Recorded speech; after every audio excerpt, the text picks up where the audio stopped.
Kawai Iing basawai di kibarjala kala Shah kawang petrol bomb next steps ni palai hagasnang Mawbah hakirunar ki bamla bantip ki deki ai.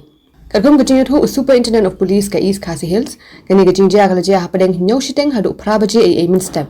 Kani Iing kadi jong ka kong Julie Lingdo bar ka basawai di ki kattu kat ni kibarjala. Yeah, I was informed lately about this incidents, but in charge of Jalupara informed that this morning at about 7:30 to 8, he came to know that somebody miscreant pelted stones, and after that they throw one petrol bomb in Jalupara area, that is in the roof of resident of Srimati Judy Lindau.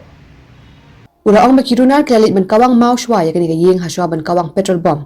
Uniuk petrol bomb ula bathai henry kam shumla dan satya kanu gajing julor pajing min saw. Upinte makirunar kilawan mi na kachaka khlaw ba marjan ban le igni ka kampun trim. Ya kani gajing jara register case ha Lomdingjury police station ba gajing toket mentak la ya chakman. In that she's not staying, but the tenants were staying there, and some non-tribals were staying.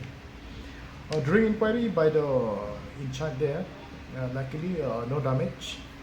Yes, that petrol bomb is a blast, but then no damage whatsoever. And in this connection, inquiry is still going on, and we will do everything. We will let student know on we will do everything. We'll check it out from all available sources, this and that. But as of date, as I said, no one injured, and a case will be accordingly will be registered in the Lomdingjury police stations.